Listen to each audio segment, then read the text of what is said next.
I'm in Austin because 2 months ago I received an email from a fellow musician whom I didn't know, and I learned from him that he is a jazz musician, a professional jazz musician, and his career has been annihilated by Jewish ethnic activists,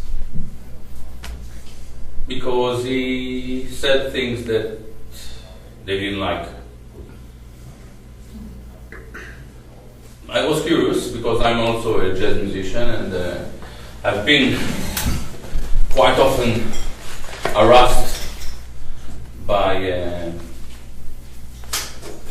Jewish activists and their left Sabbath goyim.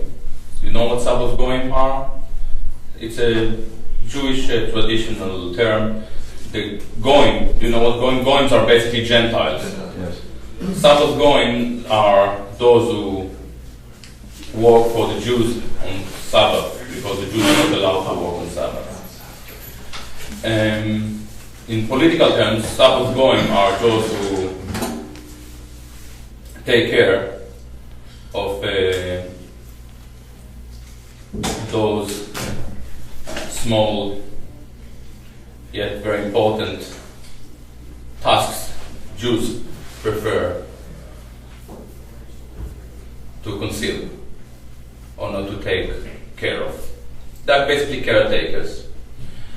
Anyway, that musician is here with me, he just played with me. I listened to his video clips and I realized that he's an incredible musician. I find it hard to believe that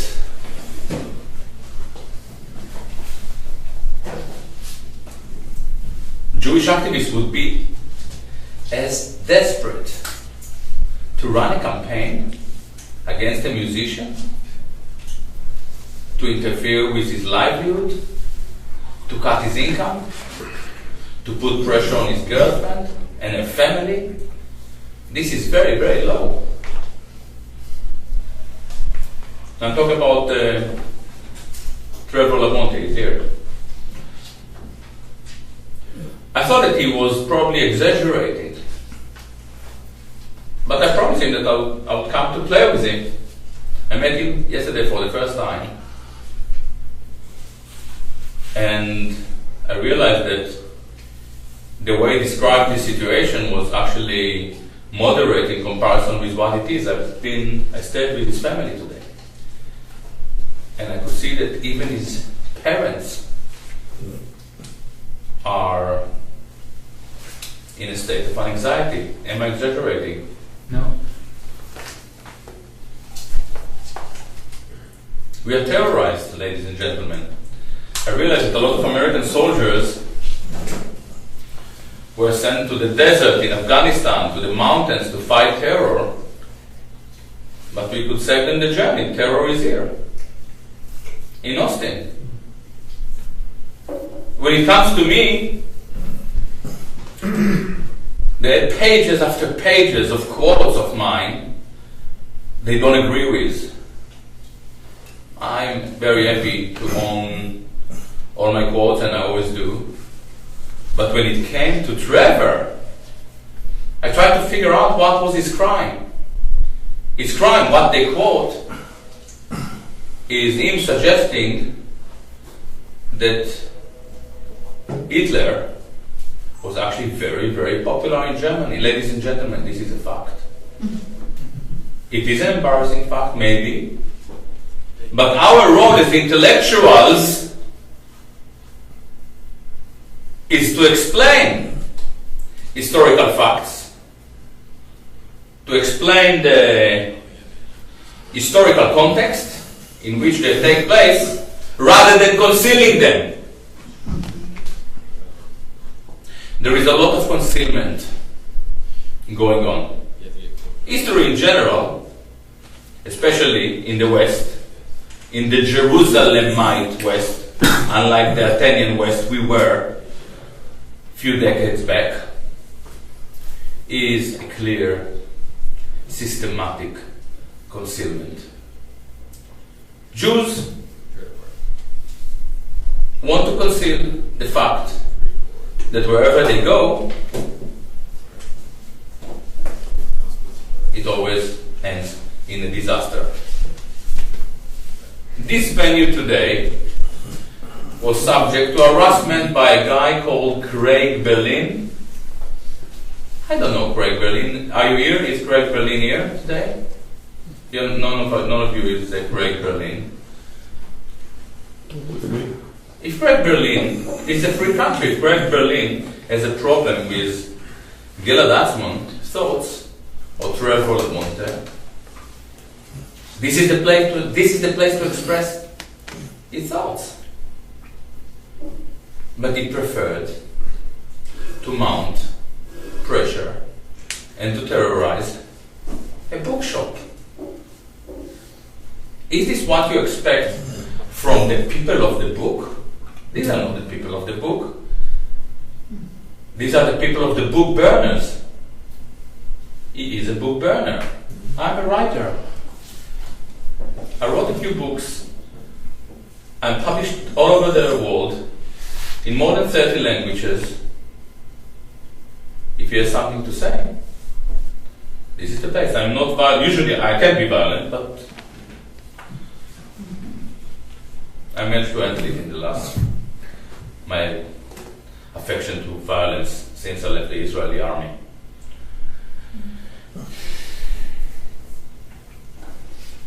Let's start to talk about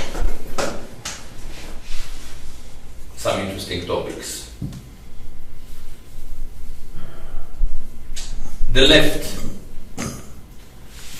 traditionally presented itself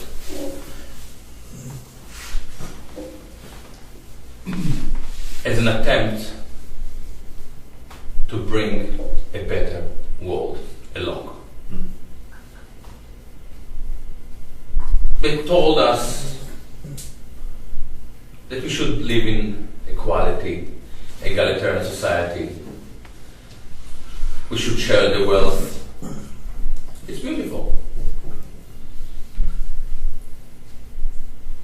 The right, on the other end, is an attempt, traditional right, I'm not talking about Bush. The right traditionally was an attempt to tell us what the world is. So when it comes to the debate between left and right, it will sound as follows. The right will tell the left, for instance, the leftists, it is really a beautiful idea that you try to make sure that we share everything and live in equality, but you must accept that people are not equal. I probably play saxophone better than most of you. Yeah. And I'm sure that Trevor is more advanced than you in guitar, and Corina is a great singer. And I don't know you, but I'm sure that there are a lot of things. Huh? I play tenor sax. You play tenor sax, so so we are probably better than.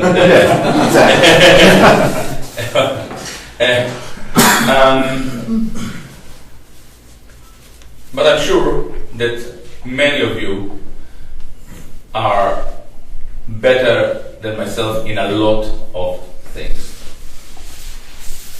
The right would tell the left to try to flatten the human landscape is actually inhuman. Because the most beautiful thing about this world is the true notion of diversity. the fact that women are more home-oriented and men are slightly stronger physically and could do manual work and so on and so on. For very many years, for more than a century, we wasted a lot of energy on this idiotic debate between left and right.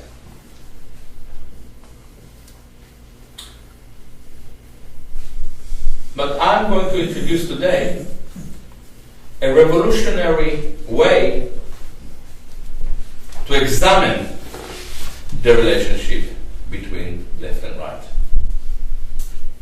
If left is there to tell us what the world is ought to be, and right is there to tell us what the world is, left is the dream, and right is the reality. The relationship between the dream and the reality is an exact reflection of the human condition. We are living between the real and the dream. You're a tenor player.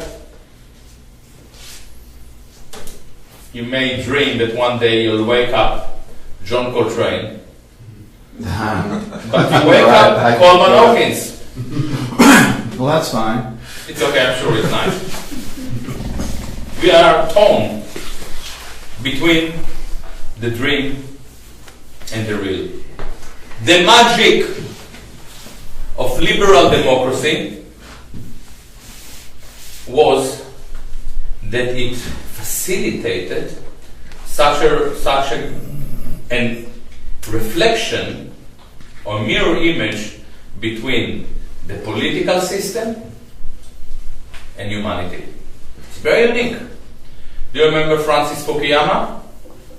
Francis Fukuyama was an American political scientist who wrote in the late 80s, early 90s a book about the end of history.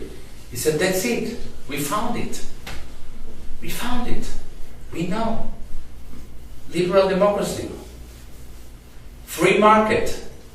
This is what we need. There was a magic there. It worked.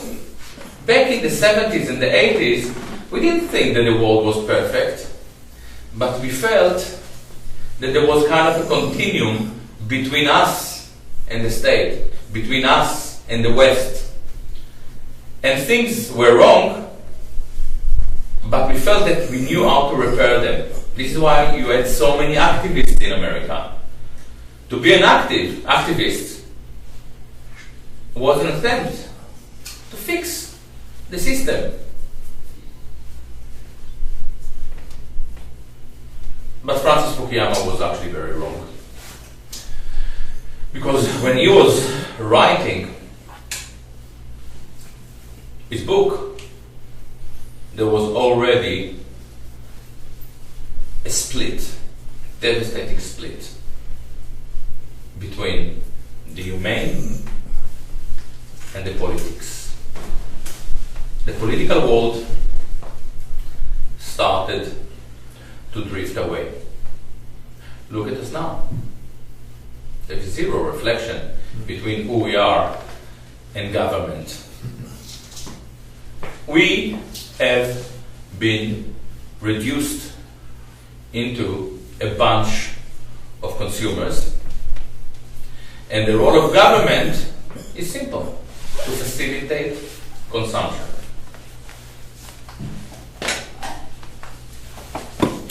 For many years it worked because we had credit cards.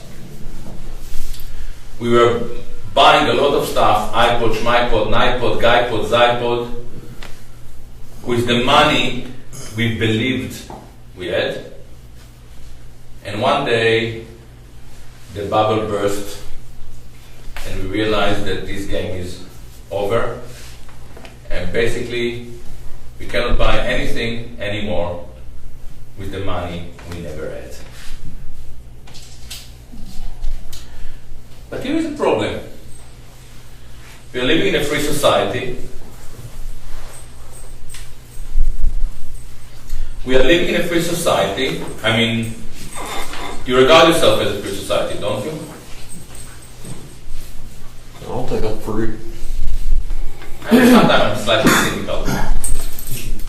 We are living in a free society, and we have incredible universities. I guess that they're incredible because they cost so much money.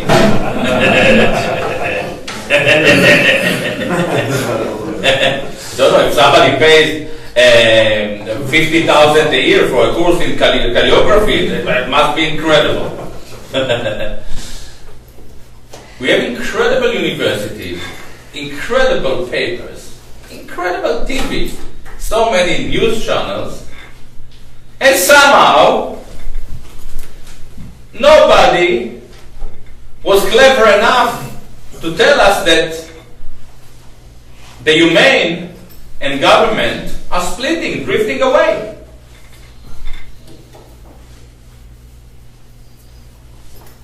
Look at production. You used to be the most productive state on this planet. When is the last time you produced a good car? 60s. Rob and I won't agree with that. Well, no. Anyway, you were a very productive country.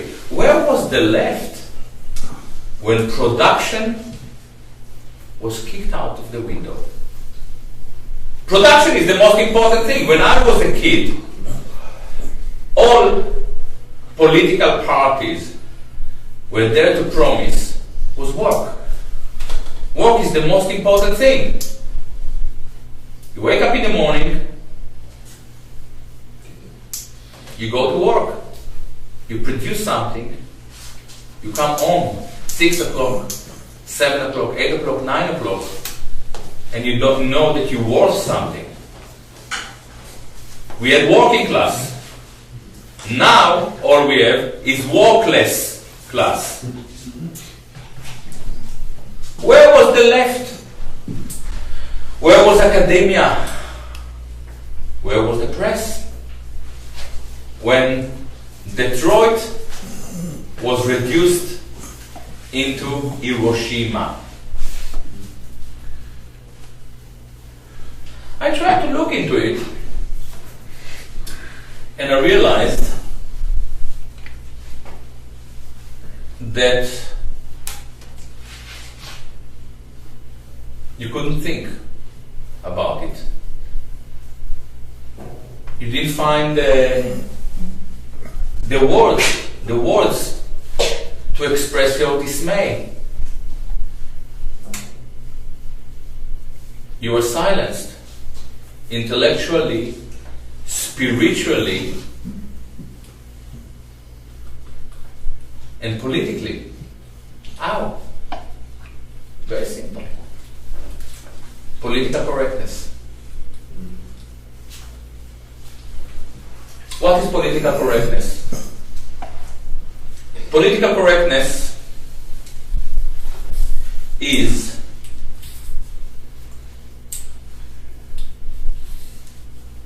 a political standpoint that doesn't allow political opposition. Ladies and gentlemen, this is actually the definition of dictatorship. But dictatorship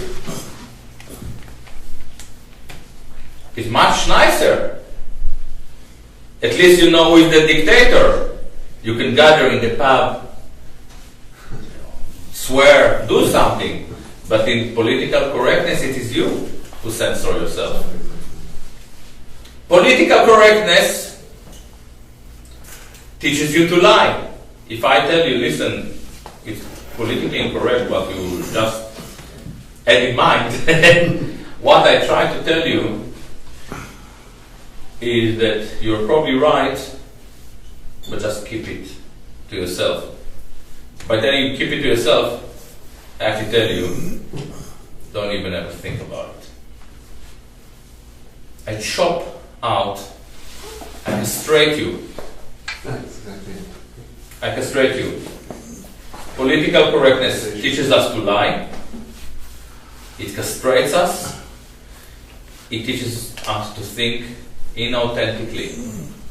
How is it possible that this process of correction was so vile and nobody understood the meaning of it? In fact, one person understood it. His name was George Orwell. George Orwell wrote in 1948 a very important book. It's called 1984. And he actually spoke about government, about elite, reducing our terminology. He spoke about newspeak, about Big Brother, castrating us by means of language.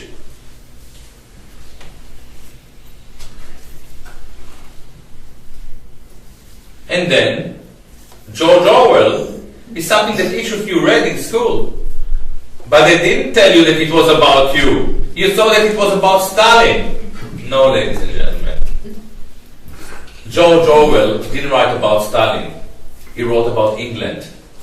He wrote about the English-speaking empire. He wrote about England, about America, about the general dictatorial tendencies within left thinking. And still, how did they do it to us? There was no book that I can think of with rules or rules of conduct, but they television. Do you remember Archie Bunker? Oh, yeah. Do you also? Marina probably doesn't know Archie Bunker. She's too young. Archie Bunker was a grassroots American World II veteran, a bigot, but the cutest, biggest bigot ever. He was number 4 most popular American TV character in the 20th century. We all loved him, we all laughed with him and with Edith. But guess what? We loved him, but at the end of the day, we all became meathead. Clever, huh? Clever. Meathead. You are meathead. I'm a meathead. What is meathead? His son-in-law, Polish origin. By the way, think about it. He was Polish origin. Archie, we don't know. I don't think that we know what Archie was, or do we know? He was Irish. Was he Irish? I'm not sure that we knew. He was Irish himself. The actor Yeah. was Irish. Yeah, I know the character. So we knew about his Irish, but I, for some reason, I do remember the meathead ethnic heritage, but I think that when it comes to Archie, maybe we are guessing. I don't know. Archie Bunker was a cultural manipulative tool. Archie Bunker was there to split your societies, our societies, into identity groups. The generation gap. 1 week, he would insult the black, his new black neighbor. The next week, there is an Hispanic family coming into the neighborhood, the other side of the road. Archie would unite with the black family against the Hispanic. A week later, there will be a lesbian friend of Edith, and she can fix the phone while Archie is. I just went back and watched it. Within a month, we have managed to insult the black, the Hispanic, the lesbian, the gay, and I don't know how many seasons, 10 seasons, 20 seasons, it was long. Give it 2-3 months, few years, we have a lot of abused people, and eventually we see the American society broken into identity politics discourses. In America now, you don't identify as Americans, you identify as a black, as a Jew, as an Hispanic, as a lesbian, as a queer, as a feminist, a lot, as an atheist. It's very strange. What do we get out of it? Tell you what we get out of it. Instead of having a nation that cares about labor, which is the only thing nations should care about as a nation, we care about gay politics, gay marriage. Now, I'm not against gays. You know, gays want to get married. It's okay, but this is not a national issue. We care about Islamophobia. Islamophobia is not a national issue. It's important to tackle it, but it's not a national issue. Anti-Semitism.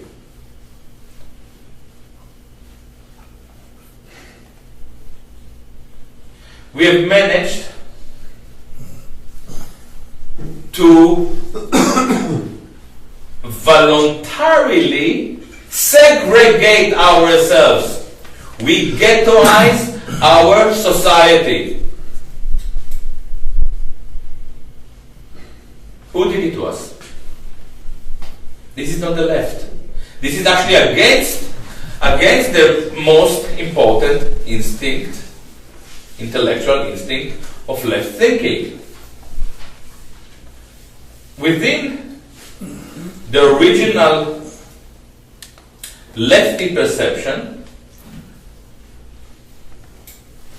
it doesn't matter if you are gay or lesbian or feminist or separatist or Hispanic or black. What matters is your role within the chain of production. So if you're working in a factory, we are all oppressed by the guy with the money. But now there is no work. We have nothing. We engage in futile, meaningless debates that lead nowhere. This is very clever, the way they did it to us.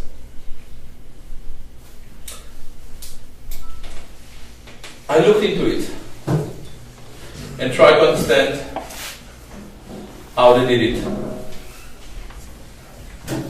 It took me back to the beginning of the 20th century. Have you heard about Antonio Gramsci? In the beginning of the 20th century, in Italy, there was one very, very clever Marxist. Probably the one and only clever Marxist ever. Antonio Gramsci realized that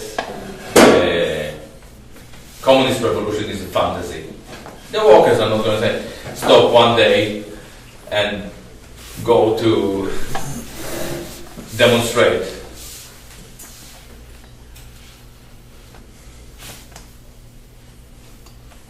With the hope that the revolution may occur. He said, instead of anticipating a revolution, what we have to do, we have to plant our ideas, our moral etiquette within hegemony. This is an interesting idea. It's quite a peaceful way to make the world better. In fact, many of Gramsci's ideas were adopted by Mussolini while throwing Gramsci himself into jail. Gramsci died in jail. In 1923, a school of thought was formed in Frankfurt, Germany. This was the Frankfurt School. It was formed by a few Jews who were anti-Semitic at the time. They really wanted to be Germans. They didn't like to be Jews, which is understandable. I also, when I realized what I'm involved in, didn't want to be Jew. I even appealed to the Israeli government, tried to get my foreskin back. Which I managed, I brought it with me. Not sure. Okay, if you don't want to see it, it's understandable. No, anyway, it was too small. But they didn't want to be Jews, but they really couldn't stand Germany. They couldn't stand the patriarchal society. They couldn't stand the patriarchal family cell. They couldn't stand the church. They couldn't stand the government. They couldn't stand the military. They couldn't stand the academia that was teaching Latin and ancient Greek philosophy. They really wanted to be Germans, but they couldn't stand anything about Germany. How typical. They introduced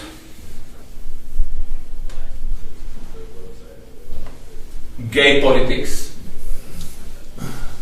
even pedophilia. They believed one of their associate researcher, and was already very famous at the time, Wilhelm Reich, believed that orgasm, I experienced it once, is the most, you can joke, orgasm is the most liberating experience. But he thought also that it's very good for kids.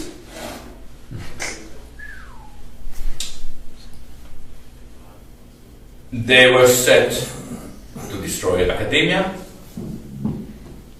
Within very short time, Berlin became the sex capital of Europe. Brecht, Kurt Weill, Marlene Dietrich were associated with this trend.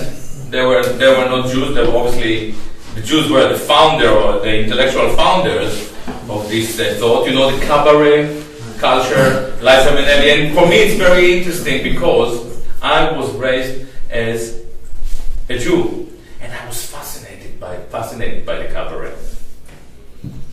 I thought that the cabaret was the real Germanic culture. I honestly thought, and in each of my albums, and now the only way to deal with it is to buy all my albums, and I sold tens of thousands. It would be very embarrassing. It would cost a lot of money. In each of my albums, there is a kind of a cabaret tune. I didn't realize that the cabaret was something that was fundamentally very Jewish. A very subversive, you have your Sarah Silverman now that are doing the cabaret spiel in America. Jewish humor is a very sophisticated apparatus politically. It is beyond funny. There is a meaning there. They were very successful, but not successful enough to defeat Nazism. In 1933, the Nazi party took over and immediately they had to run. By the way, they welcomed the Nazi victory. They thought that it's a very important process that would lead to a transition. And many Germans were obviously wrong. Hitler became extremely popular after he took over. The working class, the German working class, really willingly affiliated itself with the Nazi party after 1933. Can I just ask you, were the Nazis in Germany, were they openly anti-Jew at the onset of it? It is a very interesting question. It is a very interesting question, and do you mind to remind me to answer this question in 10 minutes? Okay. Okay, it's a very important question. And unusual for me, I even have a good answer.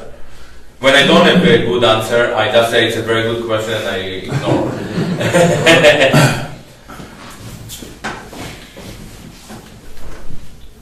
This will make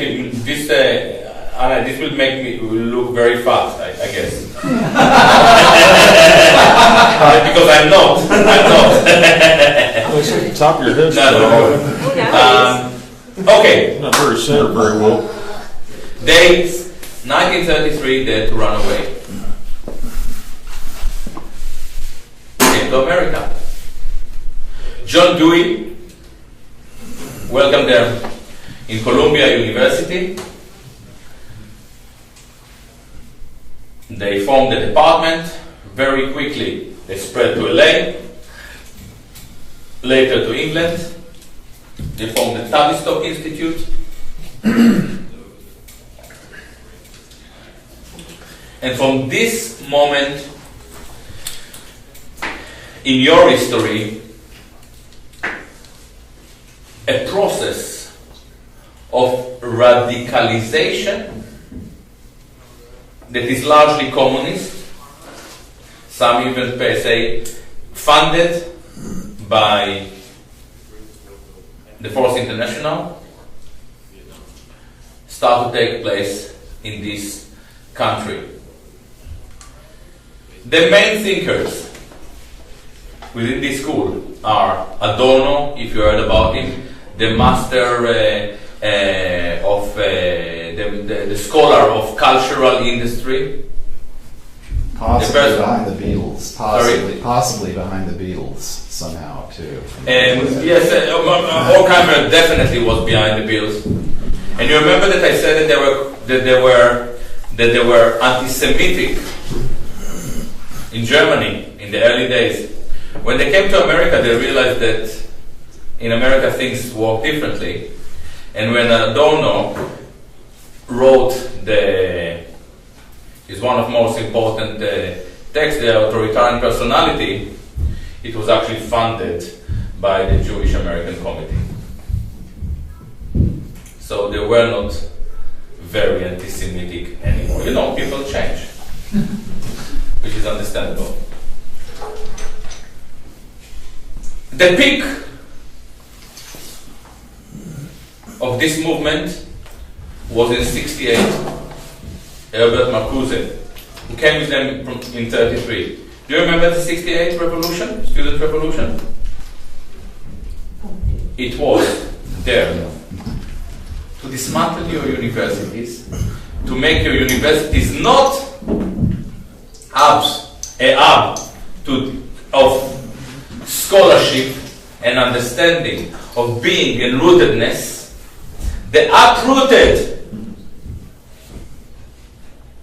scholarship, metaphysics, philosophy from your universities and made them into pragmatic institutes. $57,000 a year, we will teach you choreography or art history, identity politics. No, No revolution. Let's have small revolutions. The personal is political. Now, what happened to your left? Your left, the dissent, the labor movement, working class politics was hijacked. It was dead way before it realized that it was dying. Why? The Jewish intellectuals don't like the Ost nation. They don't like nationalism.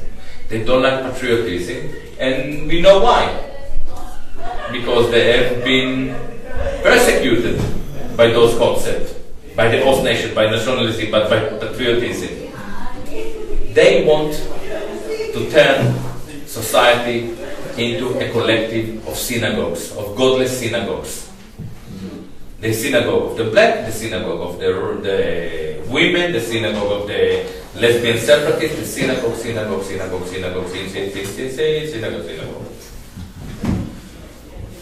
But the left also has a problem with working class. For some reason, working class is always patriotic, nationalist. They don't like it. Now it's very obvious why working class is patriotic, whether we like it or not.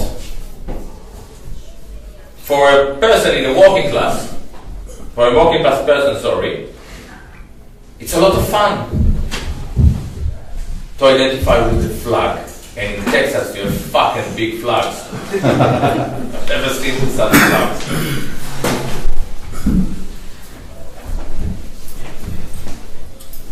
In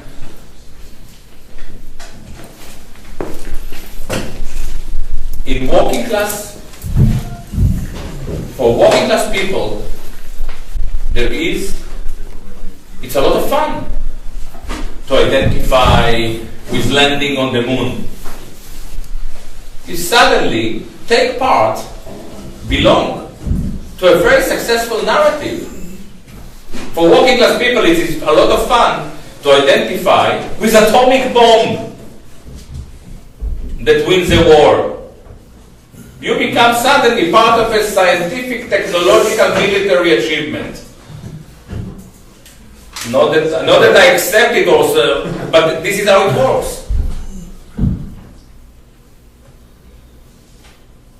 So the left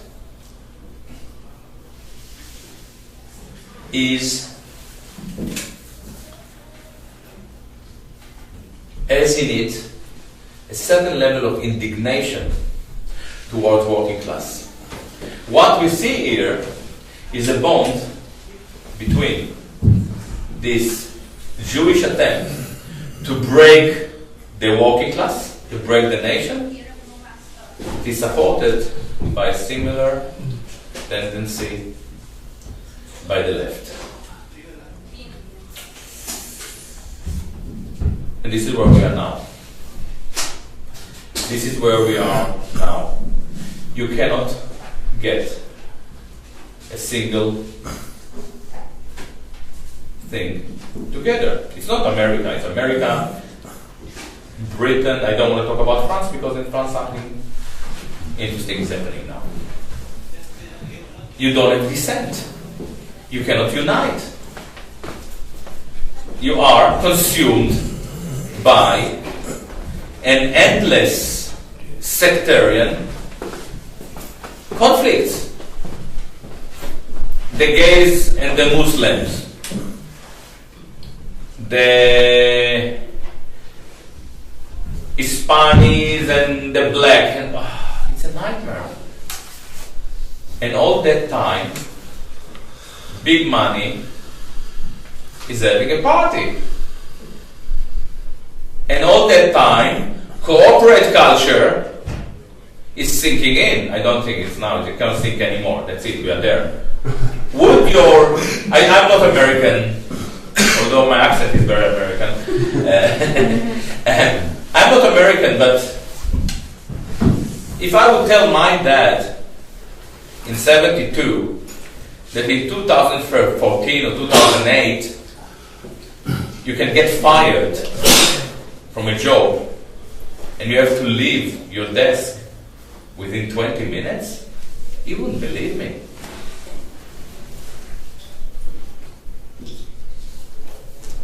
But it happens here.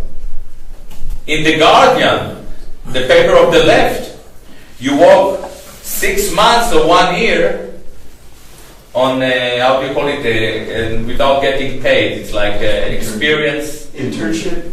Yeah, internship. Can you believe it? Yeah. It is unbelievable.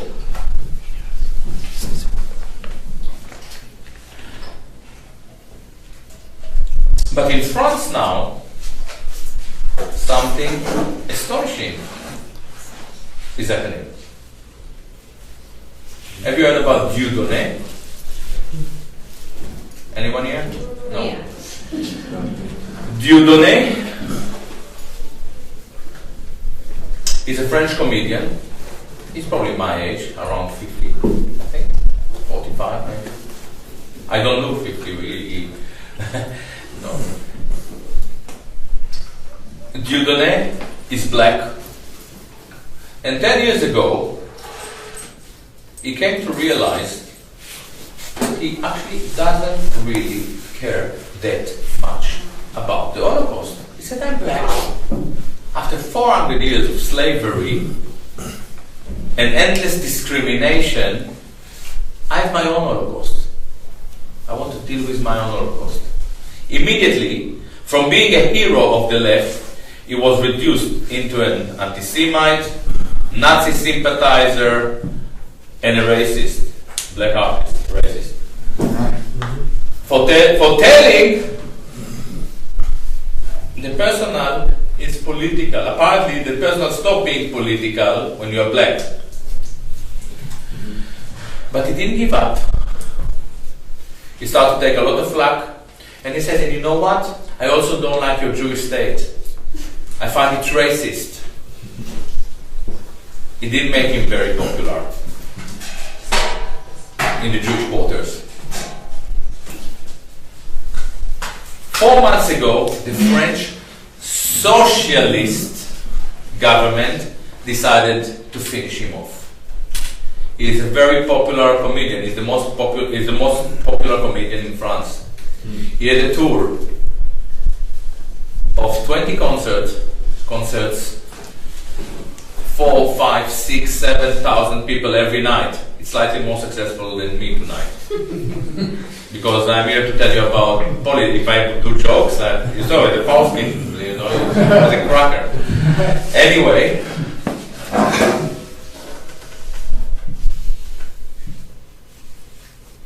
they cancelled his tour. And guess what? The French people saying no. He would put a video, a clip on YouTube, and it would have 3 million hits within hours. In the 1st of February, it's like 3 weeks ago, he had 120,000 French in Paris, in the street. They were black, they were Muslims, North African, and there were many of them were white, lower working class. They were in the streets. They shouted, "Crif out!" Crif is the French APAC, the French Jewish lobby. "Crif out! Faurisson is right." Faurisson is the leading Holocaust revisionist in France and maybe in the world. He managed quite easily to unify the French margins, because he identified once again the enemy. And the enemy was the socialist government that abuses the worker and the lower classes, whether they are black, whether they are white, green, purple, and the Jewish lobby that funds this operation. Interestingly enough, he wasn't from academia, he wasn't a politician, he doesn't write for a paper, he's a fucking comedian. Why? Because our last barrier, our last frontier is satire. They've destroyed academia. When is the last time you heard an inspiring academic? All they left for us is the banal mind of Noam Chomsky and Judith Butler. You really have to take some serious stuff to keep yourself awake when listening to these people. Because they are not intellectuals. Do you understand what intellectual is? Intellectual is a person who inspires you to think independently. You don't have people like that in America. So everybody or in Britain. Everybody here thinks independently? Sorry? So everybody here thinks independently? No. You stopped thinking. You just gave up on thinking. And this is why you missed the beginning of the talk, and this is why you didn't notice when you reduced into consumers. This is where we started. I say, how is it possible that we reduced into consumers and we don't have dissent without a single academic, politician or media outlet elaborating on the deterioration of our society? What we have from American academia is a tedious discourse about diversity and all this nonsense that doesn't lead anywhere. Real diversity is that all of us are one in spite of our differences. Now, and correct me if this is kind of a new insight that I have, and I have to check it out because I'm not American. When I talk to young Americans, they all tell me, the first thing that they tell me, I'm Irish, German. 30 years ago, I met Americans. I never knew I think about them. I knew where they came from. From New York, from Austin, and so on. Now, they split you more and more and more. So when you go to drink something in the bar, you say, "Oh, shall I drink vodka? I'm Russian. No, maybe Guinness. I'm Irish." They break you. They break you and break you and break you and break you and break you. And it's about time to stop and to think what is really important. It happened to you recently. In August, you were supposed to send your kids and daughters to fight another Zionist war in Syria. It didn't happen. It didn't happen not because the left set demonstrations and you had like tens of millions of people in the street. No. There was a shift of consciousness. There is a shift of consciousness. I'm part of this shift of consciousness. I'm probably more successful in France at the moment than in America. I'm part of this shift of consciousness because I'm starting to understand it myself. It wasn't the activists or the progressives who stopped the war. Your military realized that they don't know what kind of war they are supposed to fight.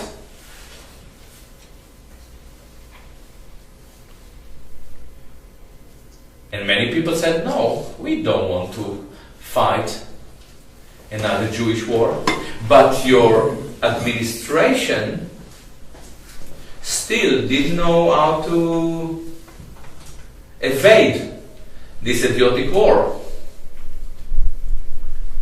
It was very clear to me that Obama wasn't enthusiastic. Eventually, he had to come with a very, very convoluted argument, and thanks God for him doing it. I loved him again. He said, if you, Jewish lobby, want us to fight your war, you'll have to come to help us in the capital. And it helped. He said, no, it's okay, we don't have to fight.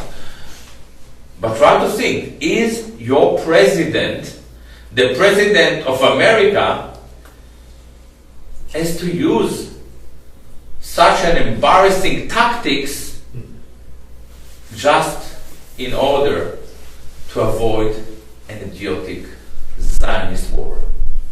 Wow.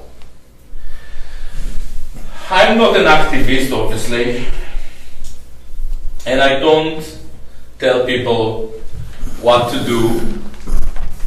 I'm not a politician, but I have an advice for you if you are interested. You did say no, so I assume that you don't mind. I don't believe in demonstrations. I don't believe in pickets. In 2003, we had 4 million people in the street in London. We went, we shouted, then it ended at 8 o'clock in the evening. We went to the Japanese food, and a week later, we had a war. 1 year later, in 2004, it was clear that around 1 million Iraqis died, and nobody jumped into the street. Well, so I was against it. This is what the left is giving us. It's not good enough. I mean, contemporary left. All this progressive practice or agenda is actually a form of control opposition. As I said, identity politics dismantle dissent and prepare the ground for globalization, for corporate culture, for the reduction of us into consumers. There is one thing that you could do, and this will bring a change. You have in your constitution a small segment. It is called the First Amendment. It suggests that you, American, are entitled to think freely and express yourself freely. This guy, Trevor, who is a beautiful human being, a beautiful humanist, he says what he believes. He may be wrong. I don't think that he is wrong. He is under heavy terror campaign. You have to help him. And you have also yourself to join him and say what you believe. And when you start to say what you believe, you will see very soon that a lot of people are annoyed. And this is exactly what you want. You want to annoy. I'm very, very annoying. I could even join the Viet Cong in Hanoi. Yeah. I'm very, very annoying. I'm very, very annoying. But I make people think. I make people think. A lot of people buy my books. And this is what we need now. We need to relaunch a thinking project. And this would lead into liberation. I said everything I had to say. It's now your. How many thinkers are there now in the jazz world? Because we deal with more abstract music and abstract, kind of out of the box to begin with. So I'm just wondering. Let me tell you something tragic. Look, I don't know how many jazz lovers we have in this room. Jazz was your biggest cultural asset. Where is it? Look what happened to it. It's jazz. When I listen to jazz, when I start to play jazz, I love the sound of it. Coltrane made me cry. Bird, Ella. You spoke about Frankfurt School, you reduced jazz from beauty into an academic apparatus. So instead of playing jazz, we institutionalize it. So you can take 50,000 quid a year teaching people to play bebop like computers so they can make 30 quid. 30 bucks a night, sorry. He's taking jazz. Huh? He's taking jazz. Sorry to hear. Yeah. No. You're queer. No, you want to play jazz. Who do you like? What are your favorite musicians? Trevor. So pay Trevor 57,000. I'm sorry, I'm kind of a. Actually promised my free lesson if they would come down to the show tonight. I'm kidding. Yeah. You see, you learned the Jewish trick. Yep. Anyway, this is the issue. We destroyed your biggest cultural asset. How embarrassing it is. Terrible. It's terrible. It's alive on Trevor's fingers, though. But it doesn't sound like a sound Berkeley graduate. You know why? Because he didn't go to Berkeley. I'm not against Berkeley. Oh, money, so whatever. But this is not what jazz is all about. A friend of mine, great musician, told me once, I think he is actually Canadian, but he said when he's a bit, I think he's my age. He said and it's really true for people. I'm 50. When we were young, those who wanted to play classical music went to the Royal School of Music, to the Royal Academy or whatever, to Manny's or whatever. And those who wanted to play jazz stayed at home and practice. University. With all those schools in America and Britain, in Germany, all over the world, jazz is dead. It sounds like an academic masturbation. Yeah. Now, I'm not against masturbation. It's very healthy, look at me.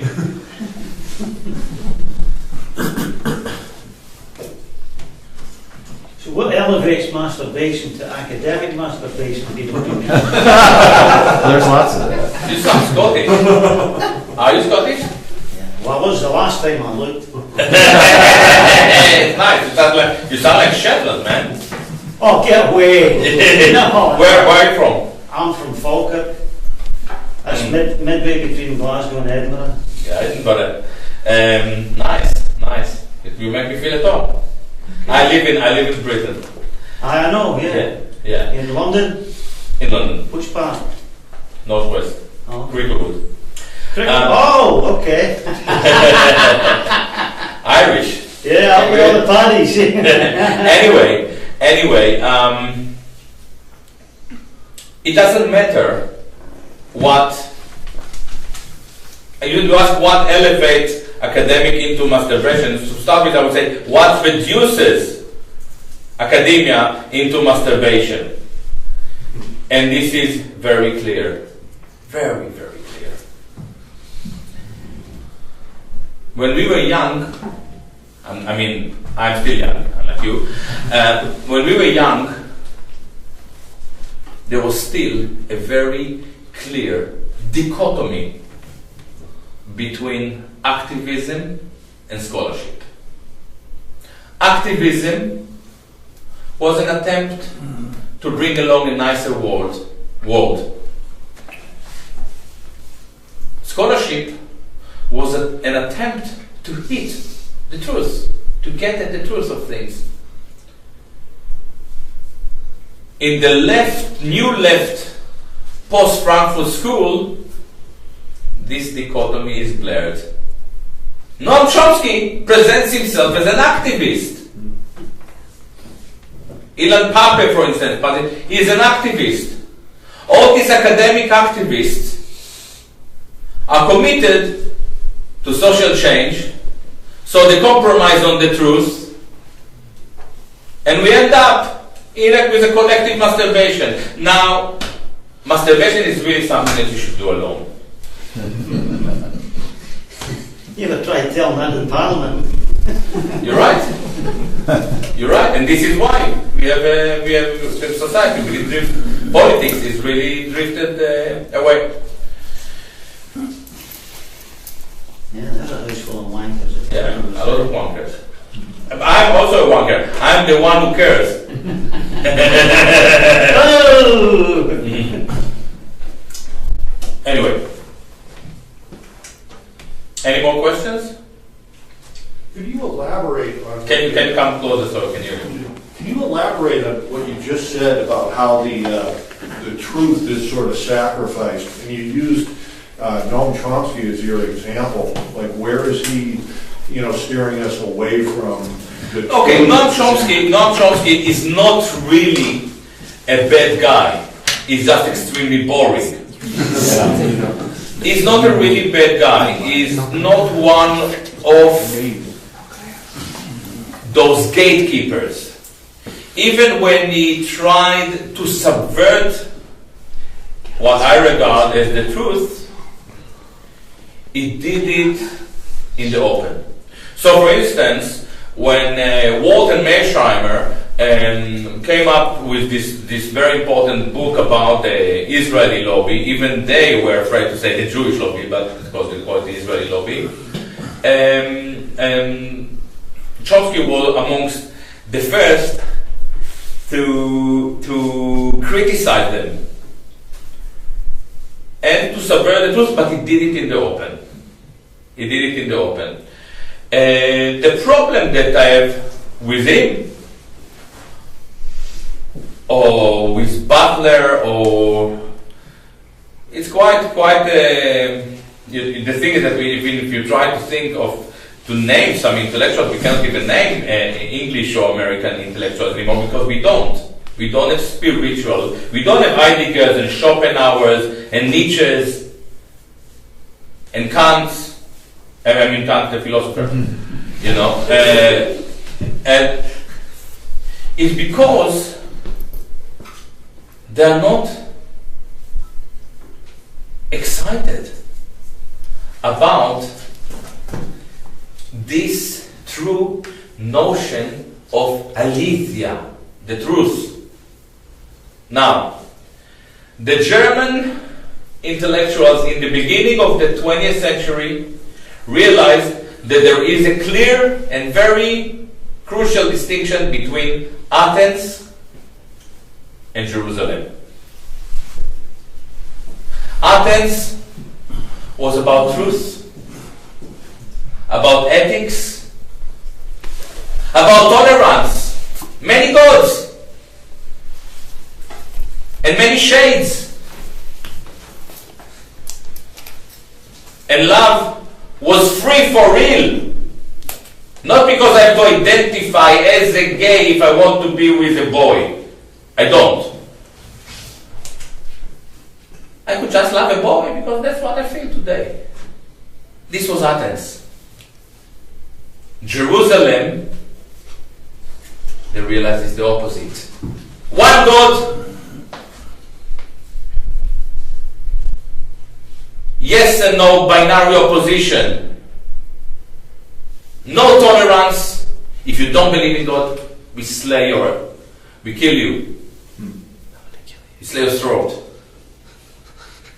No ethics. In Jerusalem there is no. Sorry, I just did the microphone. In Jerusalem, sorry, was it loud on the mic? All right. Sorry. In Jerusalem there is no ethics. Have you ever thought about it? The 10 Commandments.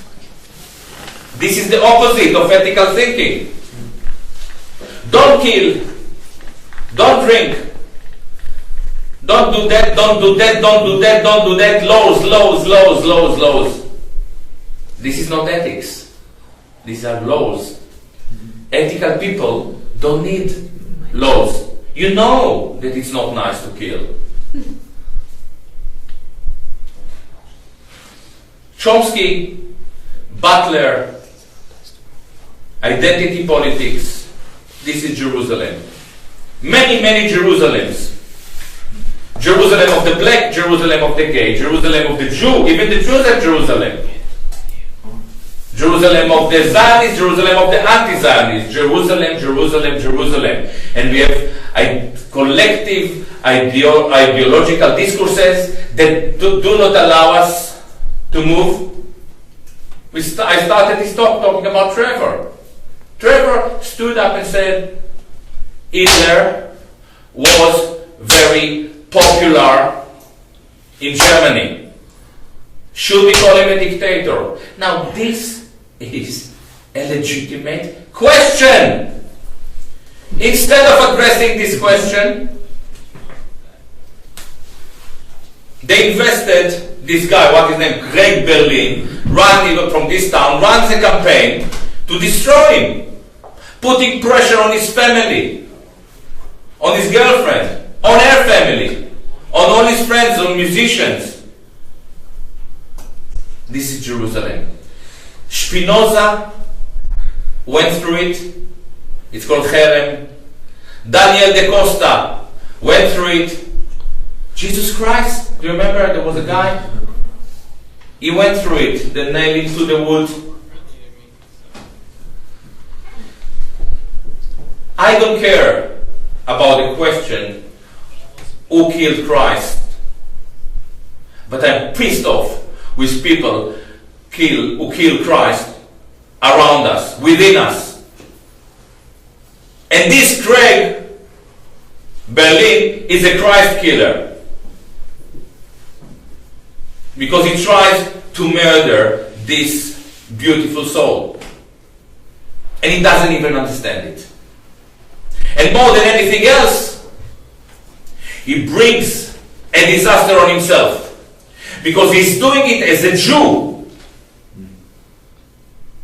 So he is a Jew Christ killer, and this is a disaster.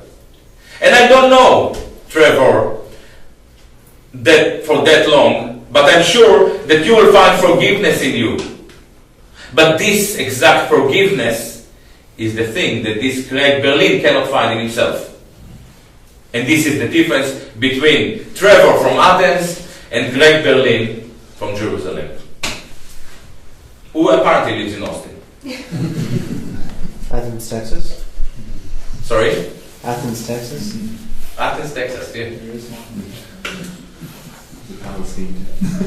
there is. There is one. There's Sorry? Palestine, Texas. Yes, there is one. I know. And The yeah. shuttle went up and there was fire over it. Any more questions? Yeah. This might be a loaded question. I talked to you earlier about the Holocaust and the role of different Zionists in that. Can you comment on that more extensively? Yeah, you were referring to this Barry Heimish. Hitler he had a man who's like a sort of Svengali. You're talking about the man who. No, the gentleman here was referring to this. He's an ultra-Zionist guy. He's a settler, I think. And he actually argues that the Holocaust was partially the Zionist left was complicit or is complicit in the Holocaust. Yeah, to a certain extent he is correct. This is something that you have to accept. When it comes to Zionism, and maybe when it comes to political discourse in general, it is not nice to admit, but right-wing people, libertarians, have this unique tendency to tell the truth, while the progressive or the left would agree to lie in the name of the cause. This is what it is. They have a reason. I don't buy this reason. We watched today a video, a very devastating video by a Jewish racist, right-wing, probably the most hated Jew in the 20th century, Rabbi Meir Kahane. Yeah, I didn't have the guts to watch Meir Kahane until recently, because a friend of mine, a professor of Jewish studies, told me, Gilad, if you want to understand where Israel is now, start to dig in Kahane in the 80s. And Trevor, it was just the two of us, no? Yeah, Trevor and myself watched it. I want to publish it, to republish this segment, and he was telling. He was coming with a chain of anecdotes, and they were all truthful to the bone. And eventually he ended it, and I agreed with everything he said. And eventually he said, I'll give you some examples. He said, there is a clear dichotomy between the Jewish culture, Jewish people, and democracy. He actually says Israel can call itself democracy, it can never be democracy. You're either Jewish state or democracy. Is he right? Yes. He says there in the 80s, I understand that Arabs cannot live in Israel as long as it is the Jewish state. I understand them, he said. And then he drew a conclusion that is very frightening. But this is exactly where the Israeli society is. He said, in the end of the video, he said, when I'm the Prime Minister of Israel, Arab won't be killed because there won't be Arabs. We will kick them out. Okay? This is where Lieberman is. This is where Bennett is. This is where Israeli right-wing. Israelis want the Palestinian gone. So this right-wing, let's say Nazi, which I don't like, I don't like because it doesn't give good name to Nazis. This Judeo-Nazi, as Yeshayahu Leibovich, a great Israeli professor, used to refer to him, this Judeo-Nazi actually understood the true spirit of his people. He didn't lie. He wasn't like Shimon Peres, or Rabin, or Barak, or Tzipi Livni. By the way, Benjamin Netanyahu, we don't like him, but he tells the truth. How embarrassing it is.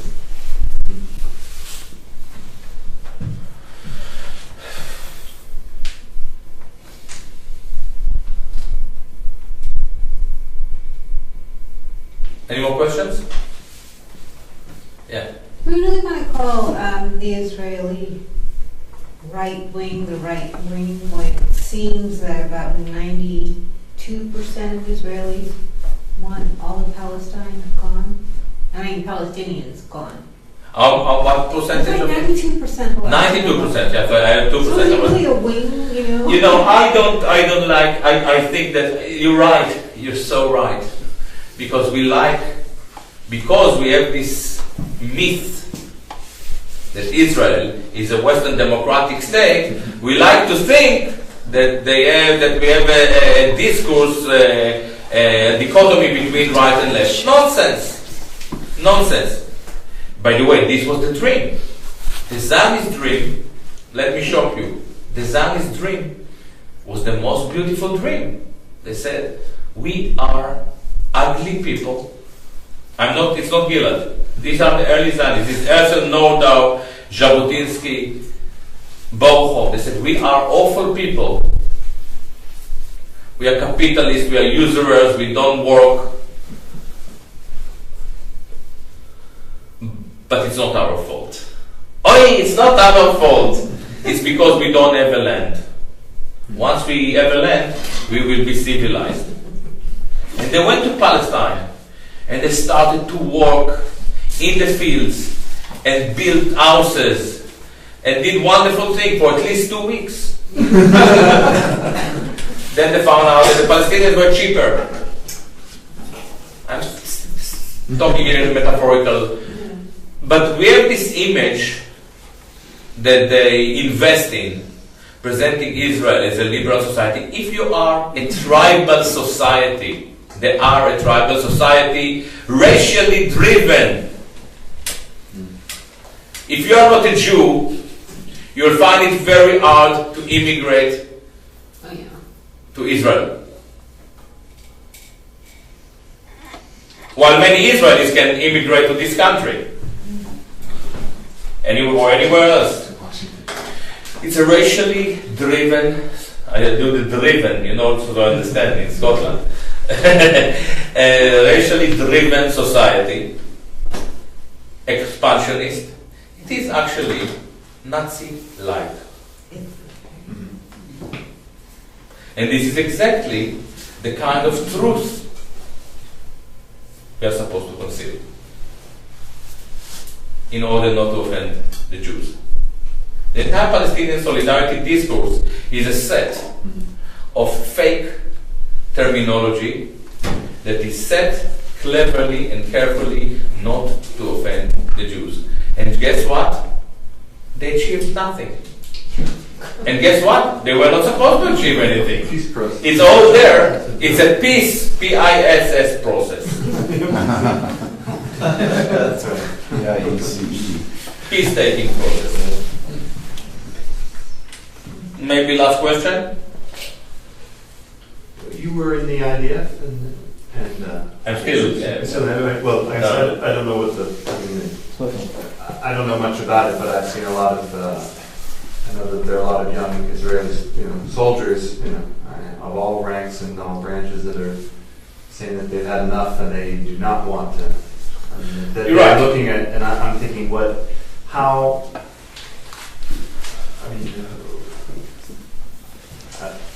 can you make this more than just isolated? And how can these people they'll never find a legitimate place in like they can't go to it's a Knesset, right?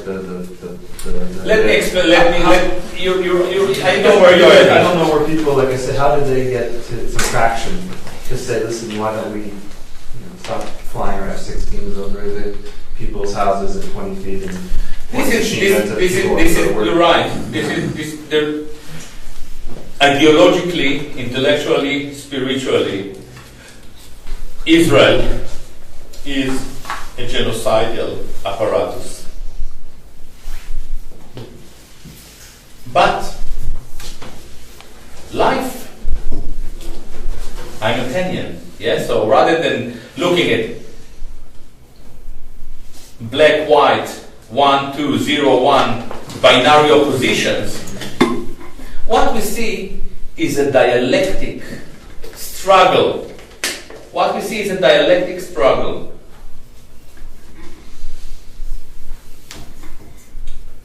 On the one hand, Israel wants the Palestinian gone, as Kahana, whom I just mentioned, predicted back in the 80s. On the other end, if you want the Palestinian gone, someone should do the dirty job. And here you have a problem. Because the Israelis, they're like you, they're hedonists, they want iPod, schmipod, dipod, zipod. They are Macintosh consumers. They don't want to die. Like the American soldiers, they don't want to die. I understand it. And if you don't want to die, it's not very easy to sustain an ethnic cleansing policy. So what we see is struggle that doesn't lead anywhere. And if we are very, very lucky, and this is why, in spite of the fact that many of my friends and intellectual friends actually regard Mahmoud Abbas as a collaborator and blah, blah, blah, I think that he's far from being stupid. He realizes that for the Palestinians to win, they have to survive. And in order to make sure that they survive, they cannot get themselves into an active military struggle with the Israelis. The Israelis can kick all of them in no time. He wants to make sure that they're still there in 30, 40 years, and by then it will become Palestine. Not because there is a negotiation or political resolution, because of the facts on the ground. Inshallah. Thank you so much.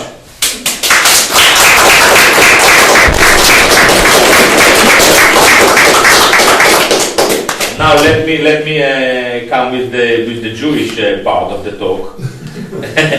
As you probably realize, you are more than welcome to donate because it costs quite a bit of money to bring me over, because I like to fly in first class and stuff like that. Why do you laugh? No, I don't. It just costs money to bring me, and you know, and it would be great. I don't know if Trevor, where are you going to collect? What about your saxophone case? You're right. I was going to suggest a $10 donation. It's not necessary, but I think Gilad gave a great speech, and he's got a lot of great things to say, and he deserves to. Listen, I've never used my saxophone in such a productive Jewish manner. Yeah. Deserves to not go home with less money. Yeah, but the issue is that. But this is kind of to support, you know, Trevor and Corina, who brought me over. But also, my daughter, she needs new shoes, apparently. And the way to support me is to buy my books and music. My book is amazing. I myself bought 15,000 copies so far. And the music is even more amazing. My latest album just won a big award. It was the best album of 2013 in Gaza Jazz Journal. Jazz Journal. So I don't know. I will be there, and I'll be delighted to if you buy it and sign it and so on. I'll sign it for you, and then we'll take a short break. We can talk about a few things, and then I'll play with Trevor. All right. Thank you so much. Let's start to talk about some interesting topics. The left traditionally presented itself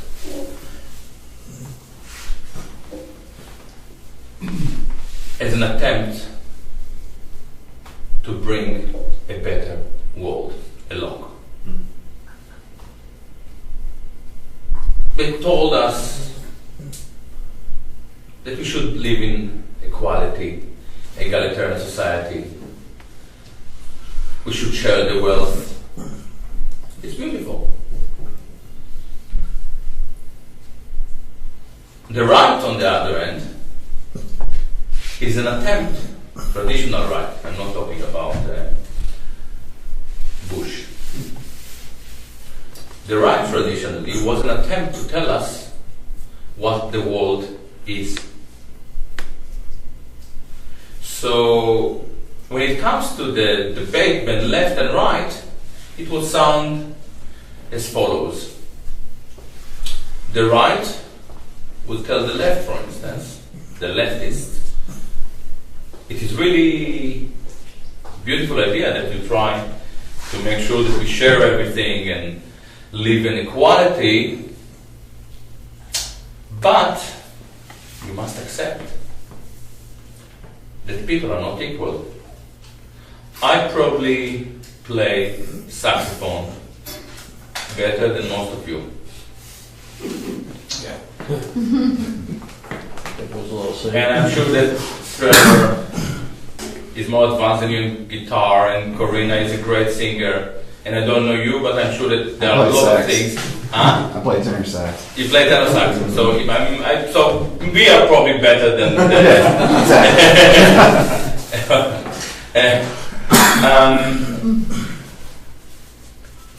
But I'm sure that many of you are better than myself in a lot of things. The right would tell the left to try to flatten the human landscape is actually inhuman. Because the most beautiful thing about this world is the true notion of diversity. The fact that women are more home-oriented and men are slightly stronger physically and could do manual work and so on and so on. For very many years, for more than a century, we wasted a lot of energy on this idiotic debate between left and right.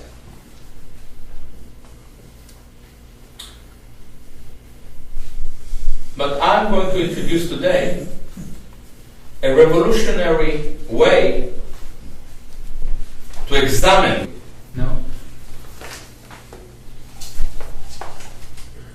We are terrorized, ladies and gentlemen. I realize that a lot of American soldiers were sent to the desert in Afghanistan, to the mountains to fight terror. But we could save them the journey. Terror is here. In Austin. When it comes to me, there are pages after pages of quotes of mine they don't agree with. I'm very happy to own all my quotes, and I always do. But when it came to Trevor, I tried to figure out what was his crime. His crime, what they quote, is him suggesting that Hitler was actually very, very popular in Germany. Ladies and gentlemen, this is a fact. It is an embarrassing fact, maybe. But our role as intellectuals is to explain historical facts, to explain the historical context in which they take place, rather than concealing them. There is a lot of concealment going on. History in general, especially in the West, in the Jerusalemite West, unlike the Athenian West we were a few decades back, is a clear, systematic concealment. Jews want to conceal the fact that wherever they go, it always ends in a disaster. This venue today was subject to harassment by a guy called Craig Berlin. I don't know Craig Berlin. Are you here? Is Craig Berlin here today? None of you is Craig Berlin. If Greg Berlin is a free country, if Greg Berlin has a problem with Gilad Atzmon thoughts or Trevor Lamonte, this is the place to express his thoughts. But he preferred to mount pressure and to terrorize a bookshop. Is this what you expect from the people of the book? These are not the people of the book. These are the people of the book burners. He is a book burner. I'm a writer. I wrote a few books. I'm published all over the world in more than 30 languages. If you have something to say, this is the place. I'm not violent. Usually I can be violent, but I managed to handle it in the last, my affection to violence since I left the Israeli army.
You ready?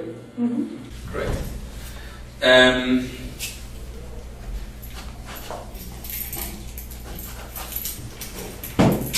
I'm in Austin because 2 months ago I received an email from a fellow musician whom I didn't know, and I learned from him that he is a jazz musician, professional jazz musician. And his career has been annihilated by Jewish ethnic activists, because he said things that they didn't like. I was curious because I'm also a jazz musician, and I've been quite often harassed by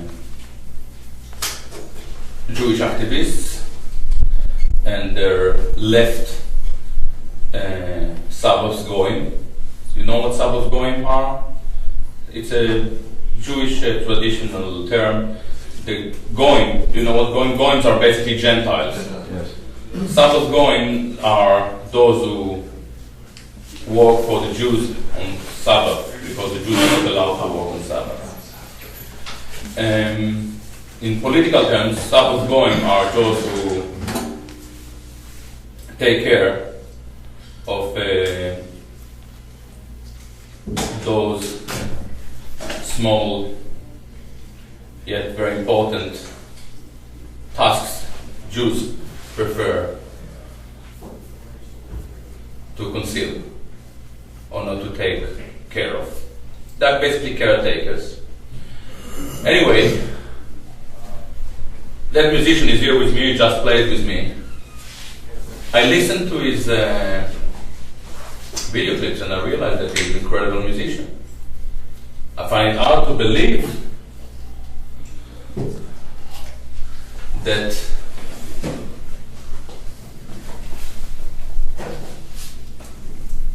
Jewish activists would be as desperate to run a campaign against a musician, to interfere with his livelihood, to cut his income, to put pressure on his girlfriend and her family. This is very, very low. I'm talking about Trevor Lamonte is here. I thought that he was probably exaggerating, but I promised him that I would come to play with him. I met him yesterday for the first time, and I realized that the way he described the situation was actually moderate in comparison with what it is. I stayed with his family today, and I could see that even his parents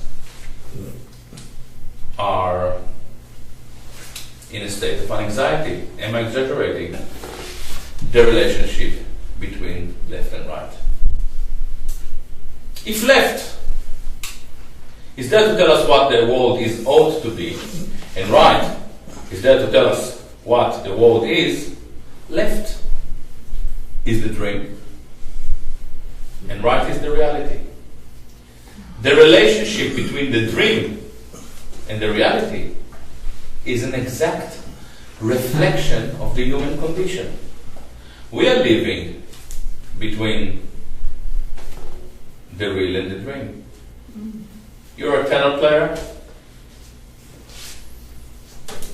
You may dream that one day you'll wake up John Coltrane, but you wake up Coleman Hawkins. Well, that's fine. It's okay, I'm sure it's nice. We are torn between the dream and the real. The magic of liberal democracy was that it facilitated such an reflection or mirror image between the political system and humanity. It's very unique. Do you remember Francis Fukuyama? Francis Fukuyama was an American political scientist who wrote in the late 80s, early 90s a book about the end of history. He said, that's it. We found it. We found it. We know. Liberal democracy free market. This is what we need. There was a magic there. It worked. Back in the 70s and the 80s, we didn't think that the world was perfect, but we felt that there was kind of a continuum between us and the state, between us and the West. And things were wrong, but we felt that we knew how to repair them. This is why you had so many activists in America. To be an activist was an attempt to fix the system. But Francis Fukuyama was actually very wrong. Because when he was writing